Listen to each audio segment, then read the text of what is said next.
Happy anniversary, happy anniversary, happy anniversary, happy anniversary. Pour a cheerful toast and fill it, happy anniversary. But be careful you don't spill it, happy anniversary. Okay, this is... Happy anniversary, happy anniversary, happy anniversary.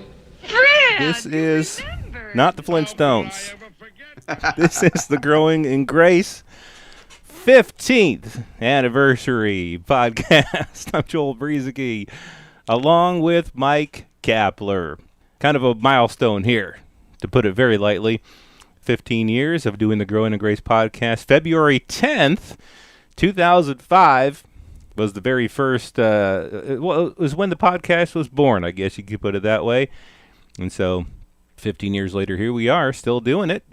Mike Kapler, it's been a pleasure doing this whole podcast thing, Growing in Grace podcast thing with you for the last 15 years. You know, after 15 years, I'll bet there are some people disappointed that the Flintstones aren't on right now instead of us. But, and I just got to say this, because I was joking around about it before we started.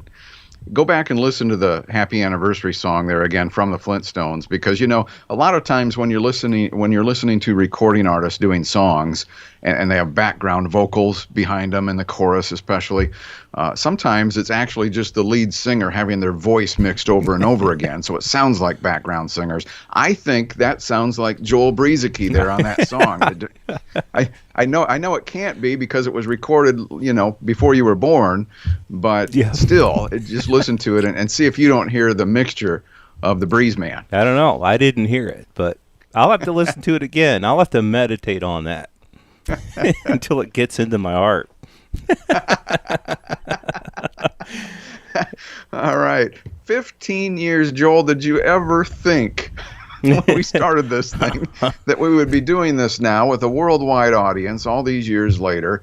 You know, I guess tens of thousands of downloads per month, and the correspondence that we've gotten over the years from so many that were in some cases very emotional, very hard to read as they emailed or wrote to us. And at other times, we were so encouraged by our podcast, our humble little podcast here at growingingrace.org, having some sort of a positive impact on people where they could more easily begin to trust in Christ instead of themselves, I think, is part of our mission here. Right. Yeah, that's been so awesome. I mean, because when this whole thing started, and we might get into this, we haven't really predetermined what we're going to be talking about on this on this anniversary special, or if we'll do one or two or what. But we might take 15 years just to do our anniversary special. There we go. Well, we took 15 years to do our first season, so and season 1 continues here. But I forgot where I was going with this. But yeah, just hearing from people from all around the world. You know, people have been. It's not just in the United States where we're out of, but all around the world there are churches and ministries that I think so many of them have, you know, good hearts, good intentions, and I know many of them don't. I know there are some abusive churches and ministers and leaders out there, but for whatever reason, people have gotten involved in one way or another in ministries that teach legalism, basically the ministry of death and condemnation, mixing the law in with grace. And if you mix law in with grace, you've got law, because they don't mix. Just a little bit of law leavens the whole lump, as Paul says, a little leaven leavens the whole lump. And so people have been hurt. Again, whether the abusers have been intentional, whether those who have hurt them have been intentional or not, and they've felt unworthy. They have felt like God is at a distance from them. They've felt like they need to work their way back to God. They've sinned too much. They don't know where they stand with God. They don't know, you know, all these things, and people live a worried life when the gospel is good news and is meant to show God's love for us. And so all these years on the podcast, that's where I was going. When this thing started, we didn't really have any intentions of going worldwide. I mean, I knew it was going to be on the internet, and so we knew that that's going worldwide. But I don't think we had a clue that we would hear from the Netherlands, that we would hear from Russia or the UK or anywhere else in the world, where we've heard from all even four corners. California. Yeah, even that country. Even that foreign country. Yeah. And so, yeah, it has been really good to hear from people from all over. Joel and I met in radio. We were doing contemporary Christian music radio, and it was pretty edgy for its time. We played a lot of stuff that most Christian stations wouldn't play, or they would, at the very least, they would reserve it for a certain time slot on the weekend at 2 a.m. or something. So we played a lot of edgier stuff. Not just heavy metal type stuff, but just more, edgier. It was more contemporary. It was more upbeat. And, I began to learn early on, Joel, because I started radio before you did, Christian radio in that sense, back in the 80s when we were mixing in Petra and Stryper and different Christian rock artists into our contemporary mix.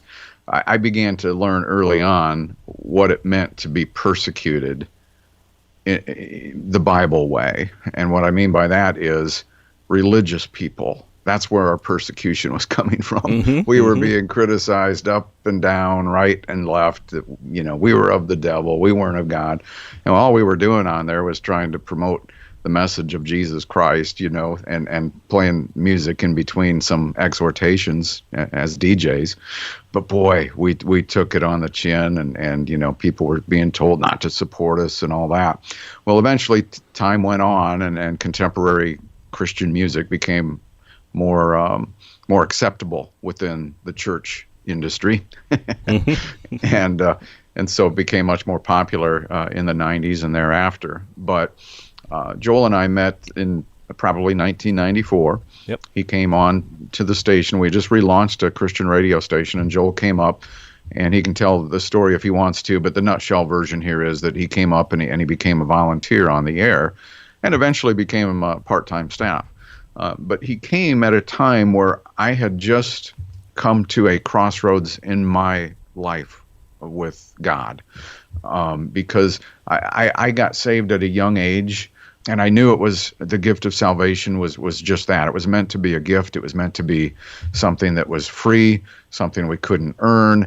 I mean, we used all of those talking points when we went out sharing the gospel with others on college campus or street ministry or whatever.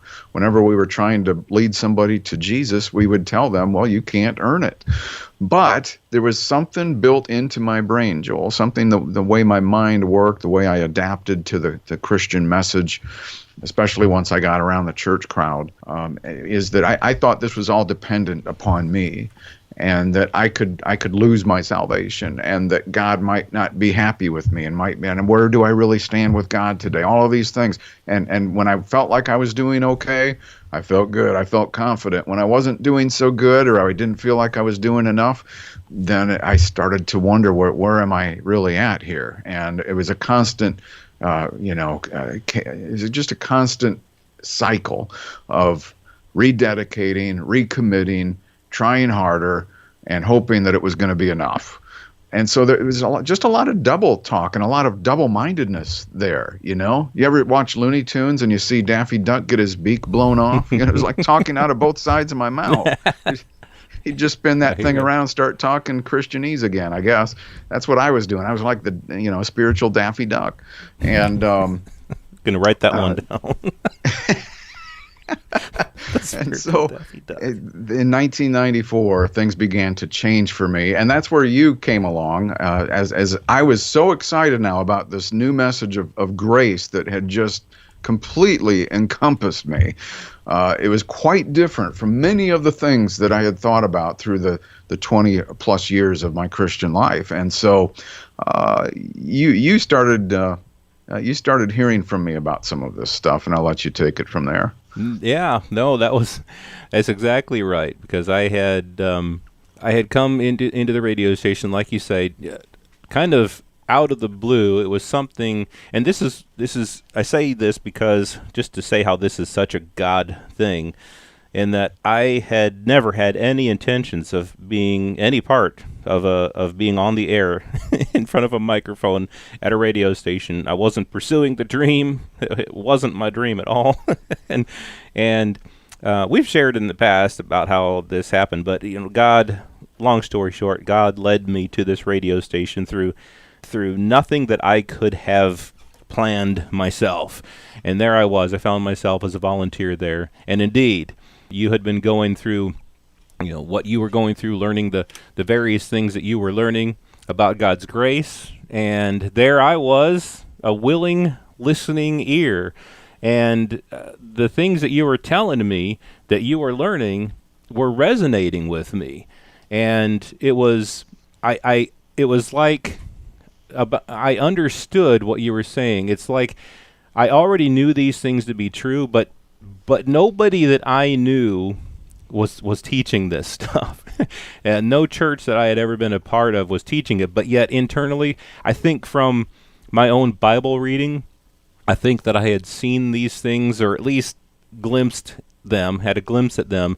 But again, with nobody teaching them, I don't know if I would have latched on to it or not. But you started sharing these things with me, little bites at a time, as we were doing the ministry at the radio station. I'd be perhaps, because I had 2 jobs, so I would maybe be leaving out the door to go head to my other job, and you would share some things with me. We'd stand in the doorway and talk. And again, the things that you were saying were resonating with me. And then the story I love to share, I've shared it a lot of times, so I'm sure I'll share it many times, that the thing that really caught me was one day you said, in the middle of what we were talking about, I wasn't expecting anything extra or big that day, but you just said, God isn't angry with us anymore. And that it melted me right there and then, and it hit me, and that I think was the beginning of my transition into, yes, I'm gonna start to fully embrace this whole grace thing.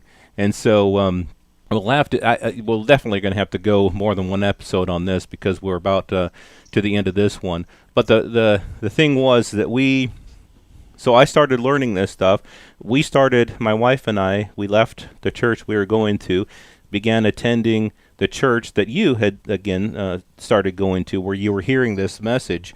And for 3 solid years, I remember I sat, he would teach for an hour. The pastor would preach for an hour every time, and I was just sucked into the whole thing. It was awesome in a good way. I mean, I never felt like, man, he's going long. I never felt like that. It always felt I felt so refreshed. I felt good about who I was.